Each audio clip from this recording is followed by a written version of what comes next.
नमस्कार जय जगन्नाथ शुभ सकाळ आज हूँ अगस्ट 21 तारिख गुरुवार आज दिन अनेक गुरुत्वपूर्ण खबर आसी तेणु भिडियो को शेष पर्यंत देखा मोर आपण को अनुरोध तेज आसतु आज दिन 20 बड़ खबर उपर नजर पकाइबा भिडियो भल लगिले आपण भल पाइबा स्वरूप गोटे गोटे लाइक निश्चित करदेवे एसह आपण केउ जिल्लार यह खबर देखुंत कमेंट माध्यम जणाइदेवे आज प्रथम खबर नुआ दिल्ली में निर्माण हेब ओडिशा भवन समीक्षा कर मुख्यमंत्री मोहन चरण माझी लोकसभा भवन में बुधवार नुआ दिल्ली नूतन ओडिशा भवन निर्माण कार्य संपर्क में समीक्षा करछंती नुआ दिल्ली चाणक्यपुरी अंचल में भवन पुनर्निर्माण करा जाउछि। एही बैठक में मुख्यमंत्री देशर राजधानी नुआ दिल्ली में निर्मित हेबाकु थिबा नुआ भवन में ओडिशार समृद्ध प्रस्तर कारुकार्य ओडिया परंपरा और संस्कृतिर झलक प्रतिफलित करबा पई परामर्श देइथिले। ए निर्माण प्रक्रिया यथाशीघ्र आरंभ करबा पई मुख्यमंत्री बैठक में उपस्थित अधिकारी मानकु निर्देश दैछंती। परवर्ती खबर नवीन कथा हेले मोदी नवीन स्वास्थ्य अवस्था पचारि बुझिले मोदी नवीन कथा होइचंती प्रधानमंत्री नरेंद्र मोदी स्वास्थ्य अवस्था नहीं पचारि बुझिचंती मोदी नवीन आशु आरोग्य कामना मध्य करिसंती मोदी।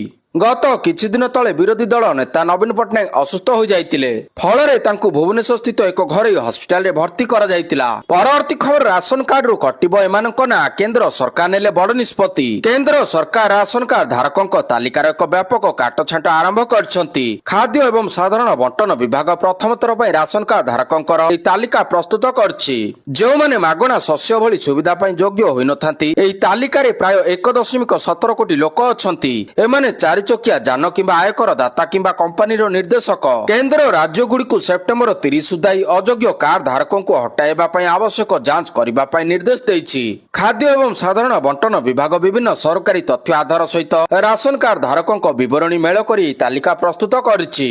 परवर्ती खबर गृह रे आगत होला ऑनलाइन गेमिंग बिल लोकसभा रे उपस्थापित होइछि ऑनलाइन गेमिंग बिल 2025 सूचना और प्रजुक्ति विद्या मंत्री अश्विनी वैष्णव बिल उपस्थापन करछंती। बैटिंग सहित जड़ित ऑनलाइन टंका खेल को निषिद्ध करबा लक्ष्य रे ए बिल आगत करा जायतिबा मंत्री कहिसंती। ई क्रीडा को स्वीकृति प्राप्त नियम एवं मानदंड सहित वर्चुअल क्षेत्र रे खेला जाउतिबा प्रतियोगिता मूलक दक्षता आधारित खेल भाव रे परिभाषित करा जायछि। सरकार वर्तमान व्यक्तिगत टूर्नामेंट संगठित प्रतियोगिता एवं गेम को एक खेल भाव में विचार करछंती। एही परिभाषा ई क्रीडा को ऑनलाइन जुआ शैली रे खेल ठारू पृथक करे जहाकू बिल मनी गेम्स बोली कहा जाए जहा एपरि शीर्षक जोंठारे नगद किंबा मूल्यवान जिनिस बाजी रे थाए। ई क्रीडा परि नुहे से गुड़िक संपूर्ण भिन्न वर्गर पड़िथाए एवं कठोर कटकणा सम्मुखीन हुए।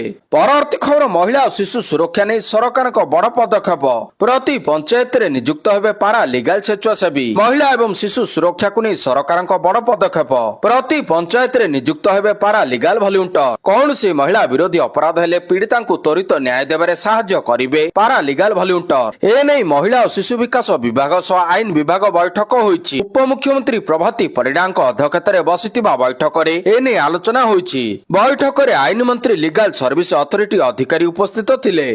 गाँव में रहुथिबा साधारण परिवार एवं जनजाति परिवार को न्यायिक अधिकार देबाकू सरकार गुरुत्व देइछंती। एही अधिकार बाबदरे साधारण महिला को सचेतना करिवे सरकार। एही काम रे अंगनवाड़ी कर्मी को मध्य शामिल करा जिवो।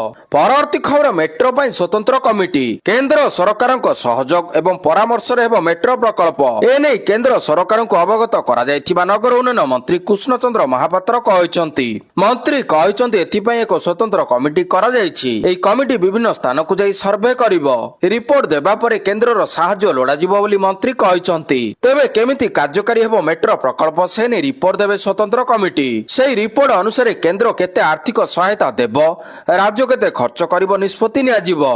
कमिटी रिपोर्ट देबा परे मुख्यमंत्री मध्ये एने केंद्र सरकारक सह अधिक आलोचना करिवे बोली नगर उन्नयन मंत्री कहिसंती। परवर्ती खबर स्कूल पिलांको मिलिबो चाउल 100 टंका चलित वर्ष राज्य रे ग्रीष्म प्रवाह कारणरू मे 5 परिवर्ते 23 एप्रिल स्कूल बंद कर एही समय मध्य 11 दिन मध्याह्न भोजन दिया जाय नथिला। से नै एबे राज्यर समस्त शिशु बाल बाटिका ठारू 10म श्रेणी पर्यंत छात्र छात्री मानकू 11 दिन चाउल सह रंदा बाबद को टंका प्रदान करा जिवो। प्रधान शिक्षक माने तुरंत पिलांको एही बंटन करी सरकार को जणाइबे। एतिप्रति जिला शिक्षा अधिकारी एवं जिलापाल गुरुत्व देबाकू पीएम पोषण नोडाल अधिकारी भवानी प्रसाद मिश्र समस्त जिलापाल को चिठी करछंती। शिशु बाटिका 5म श्रेणी जाय दैनिक 11 टंका 15 पैसा 100 ग्राम चाउल 6 रु 10 ଦଶମ ଯାଏଁ ପ୍ରତି ପିଲାଙ୍କୁ ଦୈନିକ 14 ଟଙ୍କା 74 ପଇସା ସହ 150 ଗ୍ରାମ ଲେଖାଏଁ ଚାଉଳ ମଧ୍ୟ ମିଳିବ।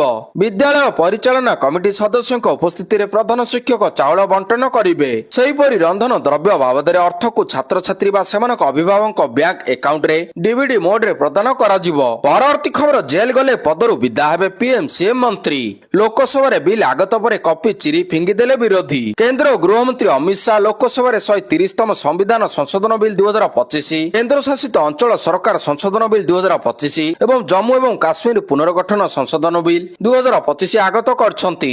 ଏହି ବିଲ୍ ଗୁଡିକରେ ଏକ ବ୍ୟବସ୍ଥା ରହିଛି ଯେ ଯଦି କେନ୍ଦ୍ରମନ୍ତ୍ରୀ ପରିଷଦର କୌଣସି ମନ୍ତ୍ରୀ, ମୁଖ୍ୟମନ୍ତ୍ରୀ କିମ୍ବା ରାଜ୍ୟ ମନ୍ତ୍ରୀ ଏପରି ଗମ୍ଭୀର ଅପରାଧରେ ଗିରଫ ହୁଅନ୍ତି ଯାହାର ପରିଣାମ ସ୍ୱରୂପ ସର୍ବନିମ୍ନ 5 ବର୍ଷ ଜେଲ ହୋଇପାରେ ଏବଂ ତାଙ୍କୁ ଲଗାତାର 30 ଦିନ ପାଇଁ ହାଜତରେ ରଖାଯାଏ, ତେବେ 31ତମ ଦିନରେ ତାଙ୍କୁ ଇସ୍ତଫା ଦେବାକୁ ହେବ, ନହେଲେ ପଦରୁ ହଟାଇ ଦିଆଯିବ। ବିଶେଷ କଥା ହେଉଛି ଏହି ନିୟମ ପ୍ରଧାନମନ୍ତ୍ରୀ, ଗୃହମନ୍ତ୍ରୀ ପରି ଅନ୍ୟ ବଡ଼ କେନ୍ଦ୍ରୀୟ ମନ୍ତ୍ରୀମାନଙ୍କ ପାଇଁ ମଧ୍ୟ ପ୍ରଯୁଜ୍ୟ ହେବ। ଏ ପର୍ଯ୍ୟନ୍ତ ନିୟମ ଅନୁସାରେ ଯଦି କୌଣସି ମୁଖ୍ୟମନ୍ତ୍ରୀ କିମ୍ବା ମନ୍ତ୍ରୀ ଗିରଫ ହୁଅନ୍ତି କିମ୍ବା ଜେଲ ଯାଆନ୍ତି ତେବେ ତାଙ୍କ ଇସ୍ତଫା ଦେବାର କୌଣସି ବ୍ୟବସ୍ଥା ନଥିଲା। ତଥାପି ବର୍ତ୍ତମାନ ଏହି ବିଲ୍ ପାସ୍ ହୋଇନାହିଁ। ଏହାକୁ ସଂସଦରେ ସିଲେକ୍ଟ କମିଟିକୁ ପଠାଯାଇଛି। ପରବର୍ତ୍ତୀ ଖବର, ଦିଲ୍ଲୀ ସିଏମକୁ ଚାପୁଡା। ଦିଲ୍ଲୀ ମୁଖ୍ୟମନ୍ତ୍ରୀ ରେଖା ଗୁପ୍ତାଙ୍କ ଉପରେ ଆକ୍ରମଣ।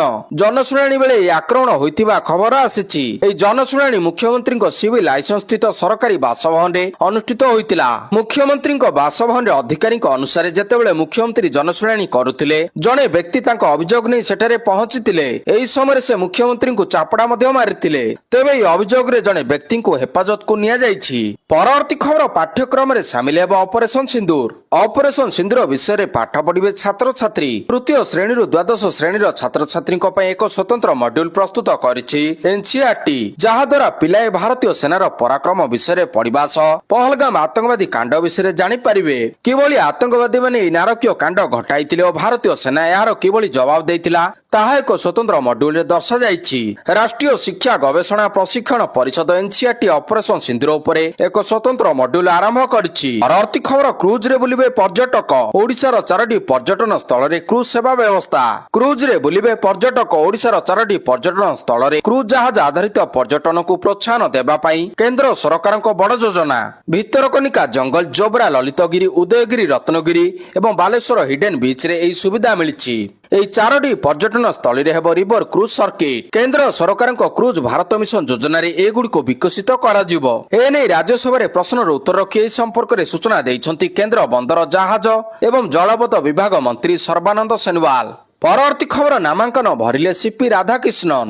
ନାମାଙ୍କନ ଦାଖଲ କଲେ ଏନଡିଏ ଉପରାଷ୍ଟ୍ରପତି ପ୍ରାର୍ଥୀ ସିପି ରାଧାକିଷ୍ଣନ। ପ୍ରଧାନମନ୍ତ୍ରୀ ନରେନ୍ଦ୍ର ମୋଦି, ଗୃହମନ୍ତ୍ରୀ ଅମିତ ଶାହ, ପ୍ରତିରକ୍ଷା ମନ୍ତ୍ରୀ ରାଜନାଥ ସିଂ, ବିଜେପି ରାଷ୍ଟ୍ରୀୟ ଅଧ୍ୟକ୍ଷ ଜେପି ନଡ୍ଡା ପ୍ରମୁଖ ଉପସ୍ଥିତ ଅଛନ୍ତି। ଆସନ୍ତା ସେପ୍ଟେମ୍ବର 9 ତାରିଖରେ ଉପରାଷ୍ଟ୍ରପତି ନିର୍ବାଚନ ହେବ। ଉପରାଷ୍ଟ୍ରପତି ପଦ ପାଇଁ ଏନଡିଏ ପ୍ରାର୍ଥୀ ସିପି ରାଧାକିଷ୍ଣନଙ୍କୁ ସମର୍ଥନ କରିବା ପାଇଁ ପ୍ରଧାନମନ୍ତ୍ରୀ ନରେନ୍ଦ୍ର ମୋଦି ବିରୋଧୀଙ୍କୁ ନିବେଦନ କରିଛନ୍ତି। ପ୍ରଧାନମନ୍ତ୍ରୀ ଆହୁରି କହିଛନ୍ତି ଯେ ରାଜନାଥ ସିଂ ଏନେଇ ସବୁ ଦଳର ନେତାଙ୍କ ସହ କଥାବାର୍ତ୍ତା କରୁଛନ୍ତି। ପରବର୍ତ୍ତୀ ଖବର, 500 ବାତ୍ୟା ଆଶ୍ରୟସ୍ଥଳୀ ପାଇଁ 2000 କୋଟି ସହାୟତା ଦାବି। ଗୃହମନ୍ତ୍ରୀଙ୍କୁ ଚିଠି ଲେଖିଲେ ରାଜସ୍ୱ ମନ୍ତ୍ରୀ। ବିପର୍ଯ୍ୟୟ ପରିଚାଳନା ନେଇ କେନ୍ଦ୍ର ଗୃହମନ୍ତ୍ରୀଙ୍କୁ ରାଜସ୍ୱ ମନ୍ତ୍ରୀଙ୍କ ଚିଠି। ଗୃହମନ୍ତ୍ରୀ ଅମିତ ଶାହଙ୍କୁ ଚିଠି ଲେଖିଲେ ରାଜସ୍ୱ ମନ୍ତ୍ରୀ ସୁରେଶ ପୂଜାରୀ। 500 ବାତ୍ୟା ଆଶ୍ରୟସ୍ଥଳୀ ପାଇଁ 2000 କୋଟି ଟଙ୍କା ସହାୟତା ଦାବି। ବିପର୍ଯ୍ୟୟ ନିରୋଧୀ ବିଦ୍ୟୁତ ଭିତ୍ତିଭୂମି ବିକାଶ ପାଇଁ 8363 କୋଟି ଦାବି। ବିପର୍ଯ୍ୟୟ ଆଗୁଆ ସତର୍କ ସୂଚନା ଆଧୁନିକରଣ ପାଇଁ 200 କୋଟି ଟଙ୍କା ଦାବି। ସମୁଦ୍ର କୂଳ ଖାଉଥିବା ଅଞ୍ଚଳର ସୁରକ୍ଷା ପାଇଁ କେନ୍ଦ୍ର ଯୋଜନାରେ ଅନୁଦାନ ଦାବି। ବିପର୍ଯ୍ୟୟ ପରିଚାଳନା ନେଇ ଜାତୀୟ ଅନ୍ତର୍ଜାତୀୟ ସହଯୋଗ ଲୋଡ଼ିଲେ। ପରବର୍ତ୍ତୀ ଖବର, ଆଫଗାନିସ୍ତାନରେ ଭୟଙ୍କର ବସ୍ ଦୁର୍ଘଟଣା, 79 ଯାତ୍ରୀଙ୍କ ମୃତ୍ୟୁ। ଆଫଗାନିସ୍ତାନରେ ଏକ ଭୟଙ୍କର ବସ୍ ଦୁର୍ଘଟଣାରେ 79 ଜଣ ଯାତ୍ରୀଙ୍କ ମୃତ୍ୟୁ ହୋଇଛି। ରିପୋର୍ଟ ଅନୁସାରେ ବସ୍ଟି ପ୍ରବାସୀମାନଙ୍କୁ ନେଇ ଯାଉଥିବା ବେଳେ ନିୟନ୍ତ୍ରଣ ହରାଇ ଦୁର୍ଘଟଣାଗ୍ରସ୍ତ ହୋଇଥିଲା ଏବଂ ଏହାପରେ ନିଆଁ ଲାଗି ଜଳି ଯାଇଥିଲା। ସ୍ଥାନୀୟ କର୍ତ୍ତୃପକ୍ଷ ଘଟଣାସ୍ଥଳରେ ପହଞ୍ଚି ଉଦ୍ଧାର କାର୍ଯ୍ୟ ଆରମ୍ଭ କରିଛନ୍ତି, କିନ୍ତୁ ନିଆଁ ସେତେବେଳକୁ ବସ୍ରେ ଅଧିକ ମାତ୍ରାରେ ବ୍ୟାପି ଯାଇଥିଲା। ଆଫଗାନ କର୍ତ୍ତୃପକ୍ଷ ଏହି ଦୁର୍ଘଟଣାର ତଦନ୍ତ ଆରମ୍ଭ କରିଛନ୍ତି ଏବଂ ମୃତକ ଓ ଆହତ ପରିବାରଙ୍କୁ ସହାୟତା ପ୍ରଦାନ ପାଇଁ ଘୋଷଣା କରିଛନ୍ତି। ପରବର୍ତ୍ତୀ ଖବର, ଆହୁରି 4 ଦିନ ବର୍ଷା। ରାଜ୍ୟରେ ଜାରି ରହିଛି ମୌସୁମୀ ଜନିତ ବର୍ଷା। ଆଗାମୀ 7 ଦିନ ରାଜ୍ୟର ବିଭିନ୍ନ ଜିଲ୍ଲାରେ ହାଲୁକାରୁ ମଧ୍ୟମ ଧରଣ ବର୍ଷା ଜାରି ରହିବ। କିଛି କିଛି ସ୍ଥାନ ମାନଙ୍କରେ ବିଜୁଳି ଘଡଘଡି ଜନିତ ବର୍ଷା ସମ୍ଭାବନା ଥିବା ବେଳେ ଉତ୍ତର ଓଡ଼ିଶାର କିଛି ଜିଲ୍ଲା, ଉପକୂଳବର୍ତ୍ତୀ କିଛି ଜିଲ୍ଲାରେ ବର୍ଷା ସମ୍ଭାବନା ନେଇ ୟେଲୋ ଆଲର୍ଟ ଜାରି କରିଛି ବିଭାଗ। ସେପଟେ ଆଜି ପାଇଁ ବାଲେଶ୍ୱର, ଭଦ୍ରକ, କେନ୍ଦୁଝର, ମୟୂରଭଞ୍ଜ, ଝାରସୁଗୁଡା, ବରଗଡ଼ ଓ ସମ୍ବଲପୁର ଜିଲ୍ଲାର କିଛି କିଛି ସ୍ଥାନ ମାନଙ୍କରେ ପ୍ରବଳରୁ ଅତି ପ୍ରବଳ ବର୍ଷା ସମ୍ଭାବନା ରହିଛି। ପରବର୍ତ୍ତୀ ଖବର, ଶିକ୍ଷା ବ୍ୟବସ୍ଥାରେ ପରିବର୍ତ୍ତନ। ଏଣିକି ସମସ୍ତ ଶ୍ରେଣୀରେ ରହିବ ପାସ୍ ଫେଲ୍ ବ୍ୟବସ୍ଥା। ଏଣିକି ଷ୍ଟାଣ୍ଡାର୍ଡ ନଥିବା ପିଲା ଯେ ପର୍ଯ୍ୟନ୍ତ ପାସ୍ ହୋଇନାହାନ୍ତି ସେ ପର୍ଯ୍ୟନ୍ତ ସେହି କ୍ଲାସରେ ରହିବେ। ପୂର୍ବ ସରକାରରେ ପାସ୍ ଫେଲ୍ ବ୍ୟବସ୍ଥା ନଥିଲା। ବର୍ତ୍ତମାନର ସରକାରରେ ପାସ୍ ଫେଲ୍ ବ୍ୟବସ୍ଥା ରଖାଯାଇଛି। ପିଲା କ୍ଲାସରେ ଫେଲ୍ ହେଲେ ପୁନର୍ବାର କିଛି ଦିନ ଭିତରେ ପରୀକ୍ଷା ଦେଇ ପାସ୍ କରିବାକୁ ପଡ଼ିବ। ପାସ୍ ହେଲା ପରେ ସେ ଉପରସ୍ଥ ଶ୍ରେଣୀକୁ ଯିବେ ବୋଲି ଗଣଶିକ୍ଷା ମନ୍ତ୍ରୀ ନିତ୍ୟାନନ୍ଦ ଗଣ୍ଡ ସୂଚନା ପ୍ରଦାନ କରିଛନ୍ତି। ବିଗତ ଦିନରେ ରାଜ୍ୟର ଶିକ୍ଷା ବ୍ୟବସ୍ଥାରେ ପାସ୍ ଫେଲ୍ ନଥିଲା। ଫଳରେ ପିଲା କଣ ଶିଖିଥିଲେ ତାହା ଜଣାପଡୁନଥିଲା। ମାତ୍ର ଏବେ ସରକାର ଶିକ୍ଷା ବ୍ୟବସ୍ଥାରେ ପରିବର୍ତ୍ତନ କରିଛନ୍ତି। ପାସ୍ ଫେଲ୍ ଲାଗୁ ପରେ ପିଲାଙ୍କର ଷ୍ଟାଣ୍ଡାର୍ଡ ଜଣାପଡିବ। ପରବର୍ତ୍ତୀ ଖବର, ଶ୍ରୀମନ୍ଦିର ସୁରକ୍ଷା ବୃଦ୍ଧି ପାଇଁ ବ୍ୟାରିକେଡ୍ ସ୍ଥାପନ। ପୁରୀ ଶ୍ରୀ ଜଗନ୍ନାଥ ମନ୍ଦିରରେ ସୁରକ୍ଷା ବୃଦ୍ଧି ପାଇଁ ପୋଲିସ ବ୍ୟାରିକେଡ୍ ସ୍ଥାପନ କରିଛି। ମୁଖ୍ୟ ଢାଞ୍ଚାର ଚାରିପାଖରେ ତଥା ଗୁରୁତ୍ୱପୂର୍ଣ୍ଣ ସ୍ଥାନରେ ବ୍ୟାରିକେଡ୍ ଲଗାଯାଇଛି। ନିକଟରେ ଝାଡଖଣ୍ଡ ରାଞ୍ଚିର ଜଣେ ବ୍ୟକ୍ତି ଶ୍ରୀମନ୍ଦିର ଉପରକୁ ଚଢିବା ପାଇଁ ଉଦ୍ୟମ କରିଥିଲେ, ଯାହାପରେ ଏହି ନିଷ୍ପତ୍ତି ନିଆଯାଇଛି। ପୁରୀ ଏସ୍ପି ପିନାକ ମିଶ୍ର କହିଛନ୍ତି ଯେ ଏହି ପଦକ୍ଷେପ ମନ୍ଦିରରେ ଦର୍ଶକଙ୍କ ସୁରକ୍ଷା ଲକ୍ଷ୍ୟରେ ନିଆଯାଇଛି। ଭକ୍ତମାନଙ୍କ ଗତିବିଧି ଉପରେ କଡ଼ା ନଜର ରଖିବା ପାଇଁ କର୍ମଚାରୀ ଏବଂ ମନ୍ଦିର ସେବକମାନଙ୍କୁ ତାଲିମ ଦିଆଯାଇ ମନ୍ଦିରରେ ସୁରକ୍ଷା ବ୍ୟବସ୍ଥା କଡ଼ାକଡ଼ି କରାଯାଇଛି। ପରବର୍ତ୍ତୀ ଖବର, ଏସିଆ କପ୍ ହକି 2025 ଭାରତୀୟ ଦଳରେ ଓଡ଼ିଶାରୁ 3 ଖେଳାଳି।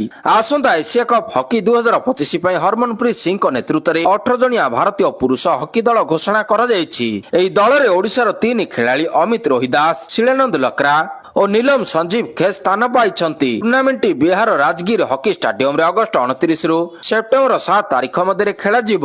ହକି ଇଣ୍ଡିଆ ବୁଧବାର ଏହି ଦଳ ଘୋଷଣା କରିଛି। ଏହି ଟୁର୍ଣ୍ଣାମେଣ୍ଟ ଆଗାମୀ ବର୍ଷ ବେଲଜିୟମ ଓ ନେଦରଲ୍ୟାଣ୍ଡସରେ ହେବାକୁ ଥିବା ହକି ବିଶ୍ୱକପ୍ ପାଇଁ ଏକ ଯୋଗ୍ୟତା ପର୍ଯ୍ୟାୟ ମଧ୍ୟ ଅଟେ। ପରବର୍ତ୍ତୀ ଖବର, 19ଟି ଶିଳ୍ପକୁ ମଞ୍ଜୁରୀ କଲେ ରାଜ୍ୟ ସରକାର। ସୃଷ୍ଟି ହେବ 8,200 ରୁ ଅଧିକ ନିଯୁକ୍ତି। ଶିଳ୍ପ ବିକାଶକୁ ଗୁରୁତ୍ୱ ଦେଇ ମୋଟ 4,515 କୋଟି ଟଙ୍କାରେ 19ଟି ନୂଆ ପ୍ରକଳ୍ପକୁ ମଞ୍ଜୁରୀ ଦେଇଛନ୍ତି ଓଡ଼ିଶା ସରକାର। ମୁଖ୍ୟ ସଚିବ ମନୋଜ ଆହୁଜାଙ୍କ ଅଧ୍ୟକ୍ଷତାରେ ଅନୁଷ୍ଠିତ 139ତମ ରାଜ୍ୟସ୍ତରୀୟ ସିଙ୍ଗଲ ୱିଣ୍ଡୋ କମିଟି ବୈଠକରେ ଏହି ନିଷ୍ପତ୍ତି ନିଆଯାଇଛି। ଏହି ପ୍ରକଳ୍ପ ଗୁଡିକ ଅନୁଗୁଳ, ଢେଙ୍କାନାଳ, ଗଞ୍ଜାମ, ଯାଜପୁର, ଜଗତସିଂହପୁର, ଖୋର୍ଦ୍ଧା, ସୁନ୍ଦରଗଡ଼ ଓ ଝାରସୁଗୁଡ଼ା ଜିଲ୍ଲାରେ 8,200 ରୁ ଅଧିକ ନିଯୁକ୍ତି ସୃଷ୍ଟି କରିବ। ପରବର୍ତ୍ତୀ ଖବର, ଉତ୍କ୍ଷେପଣ ହେଲା ଦୂରଗାମୀ କ୍ଷେପଣାସ୍ତ୍ର ଅଗ୍ନି-5। 5,000 କିଲୋମିଟର ପର୍ଯ୍ୟନ୍ତ ବହନ କରିପାରିବ ପରମାଣୁ ଅସ୍ତ୍ର।